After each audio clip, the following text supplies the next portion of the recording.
김기현 국민의힘 대표의 전격 사퇴로 당내 상황은 한치 앞을 알 수 없는 시계제로 상태에 빠졌습니다.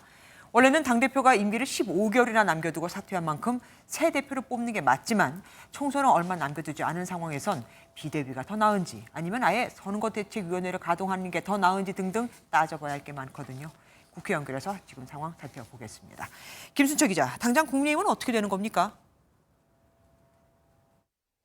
네, 이제는 당대표가 없기 때문에 당내 서열 2위인 윤재욱 원내대표가 당대표 권한대행을 맡게 됩니다.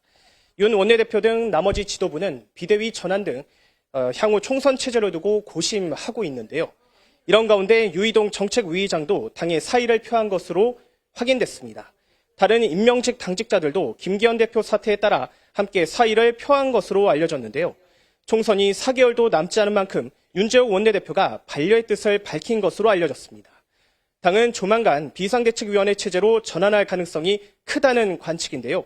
내일 오전에 열리는 최고위원회의에서 임명직 당직자들의 사의와 비대위 전환 등에 대한 논의가 이뤄질 것으로 보입니다. 최고위 회의에 앞서 3선 이상 중진 연석회의를 열고 대책도 논의합니다.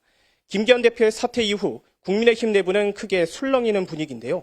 사퇴는 이미 예견된 것이라는 반응과 함께 전혀 예상을 못했다는 답변도 있었습니다. 다만 윤핵관으로 불리는 장재원 의원의 불출마 선언이 김기현 대표의 거취 결단을 앞당긴 것으로 보인다며 입을 모았습니다. 사퇴의 배경을 두고도 여러 의견이 있었습니다. 국민의힘의 한 초선 의원은 MBN과의 통화에서 대통령실과 사전 조율이 있지 않았겠느냐고 했습니다.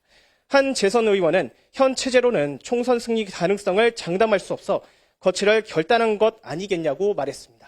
지금까지 국회에서 전해드렸습니다. 안녕하세요. 김주하입니다. 공정하고 신속한 MBN 뉴스, 유튜브를 통해서도 만나보실 수 있습니다. 특히 더 많은 뉴스와 라이브를 보고 싶으시다면 오른쪽을 눌러서 구독하시면 됩니다. 어렵지 않죠? 빠르고 정확한 뉴스로 계속 찾아뵙겠습니다. MBN 뉴스를 시청해주신 여러분 고맙습니다.